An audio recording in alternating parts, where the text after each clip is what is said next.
ಜಾಸ್ತಿ ಹೇಳಿ ticket rate ಜಾಸ್ತಿ ಆಗ್ತಿದೆ, ನೀರಿನ ರೇಟು ಜಾಸ್ತಿ ಮಾಡಿದ್ರೆ ಹೇಗೆ? ಪೆಟ್ರೋಲ್ ಬೆಲೆ ಡೀಸೆಲ್ ಬೆಲೆ ಆಯ್ತಲ್ಲ, ಪೆಟ್ರೋಲ್ ಬೆಲೆ ಡೀಸೆಲ್ ಬೆಲೆ ಆದ್ಮೇಲೆ ಎಲ್ಲಾ ಬೆಲೆ ಜಾಸ್ತಿ ಇದೆ. ಪವರ್ ಬೆಲೆ ಜಾಸ್ತಿ ಆಗ್ತಾನೆ ಇದೆ. ನಮ್ ಸರ್ಕಾರ ಬಂದ್ಮೇಲೆ ಪವರ್ ಬೆಲೆ ಲೆಕ್ಕ ಹಾಕ್ಬಿಟ್ಟು ಕಡಿಮೆನೂ ಮಾಡಿಲ್ವ ನಾವು? ಏನ್ ಮಾಡ್ತೀರಿ? ಈಗ ಹಿಂದೆ 35 ಕೋಟಿ ರೂಪಾಯಿ ಇತ್ತು ಪವರ್ ಬೆಲೆ, ಈಗ 75 ಕೋಟಿ ಆಗ್ತಾರೆ. ಹೆಂಗೆ? ಈಗ ಎಲ್ಲರಿಗೂ ಕೂಡ 10% ರೈಸ್ ಮಾಡ್ತೀವಿ, ಸ್ಯಾಲರಿಗಳನ್ನ, ಡಿಎಗಳನ್ನ ಜಾಸ್ತಿ ಮಾಡ್ತೀವಿ.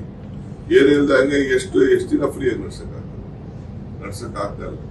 ಸಂಬಳಗಳು ಕೊಟ್ಟಿಲ್ಲ ಅಂತ ಜಗಳ ಮಾಡ್ತಾ ಇದ್ದಾರೆ, ಒಂದು ಪೋಸ್ಟ್ ಸ್ಯಾಂಕ್ಷನ್ ಮಾಡಿಲ್ಲ ಅಂತ ಜಗಳ ಮಾಡ್ತಾರೆ.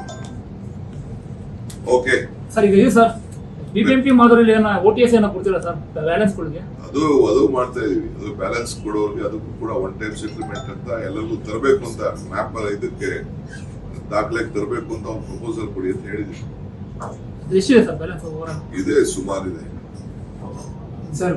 ಆಮೇಲೆ ಟನಲ್ ಪ್ರಾಜೆಕ್ಟ್ಗೆ ಟೆಂಡರ್ಗೆ 17,780 ಕೋಟಿ ರೂಪಾಯಿ ಈಗಾಗಲೇ GST ಸೇರಿ ಅದಕ್ಕೆ ಈಗಾಗಲೇ 2 ಪ್ಯಾಕೇಜ್ಗೆ ನೆಕ್ಸ್ಟ್ ಈ ಫೆಬ್ರವರಿಗೆ ಎಂಡ್ಗೆ ಟೆಂಡರ್ ಕರೆದು ಈಚೆ ಫ್ಲೋಟ್ ಆಗ್ಬೇಕು ಅಂತ ಡೈರೆಕ್ಷನ್ಸ್ ಕೊಟ್ಟಿದ್ದೀನಿ.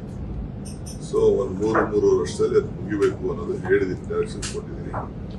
ಕೆಲವು ಏನೇನೋ ಹೆಚ್ಚಿತ್ತು, ಗವರ್ಮೆಂಟ್ ಅವರು ಕೂಡ ಅದಕ್ಕೆ ಅವ್ರಿಗೆ ಗ್ಯಾರಂಟಿ ಕೊಡ್ಲಿಕ್ಕೆ ಅದು ಕೂಡ ಒಪ್ಕೊಂಡಿದ್ದಾರೆ.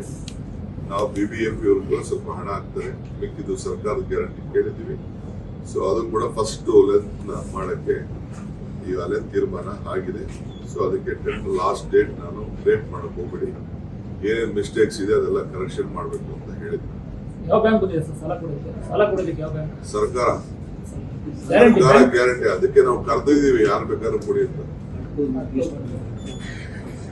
ಈಗಾಗಲೇ ಹಟ್ಕೋರು ಬಂದಿದ್ದಾರೆ, ಕೆಲವು ಬ್ಯಾಂಕ್ ಅವರೆಲ್ಲ ಬಂದಿದ್ದಾರೆ. ನಾವು ಅವ್ರಿಗೆ HDFC, ಹಟ್ಕೋ, ಪವರ್ ಫೈನಾನ್ಸ್ ಕಾರ್ಪೊರೇಷನ್ ಎಲ್ಲ ಬಂದಿದ್ದಾರೆ. ನಾವು ಬಿಡ್ ಕರೆದಿದ್ದೀವಿ, ಯಾರು ಕಡಿಮೆ ಕೊಡ್ತೀರಾ ಅಂತ ಬಿಡ್ ಕರೆದಿದ್ದೀವಿ, rate of interest ಕರೆದಿದ್ದೀವಿ.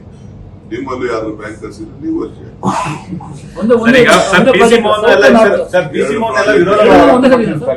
First project ತಗೋತೀವಿ, ಸೆಕೆಂಡ್ ಪ್ರಾಜೆಕ್ಟ್ ರೆಡಿ ಮಾಡ್ತೀವಿ. ಸರ್, ಈಗ PC ಮೋಹನ್ ಎಲ್ಲ ಲೆಟರ್ ಬರೆದಿದ್ದಾರೆ, ಅದಕ್ಕೆ ವಿರೋಧ ವ್ಯಕ್ತಪಡಿಸಿದ್ದಾರೆ, ಈ ತರ ಟನಲ್ ಬೇಡ ಅನ್ನೋದು. ಆಯ್ತು, ಅವ್ರ ಜಮೀನು ಯಾರ ಜಮೀನು ಹೋಗಲ್ಲ, ಭೂಮಿ ಒಳಗಡೆ.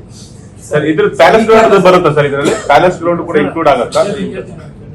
ಒಳಗೆ ಎಲ್ಲೋದ್ರೂ ಭೂಮಿ ಒಳಗಡೆ ಹೋಗುತ್ತಾನೆ.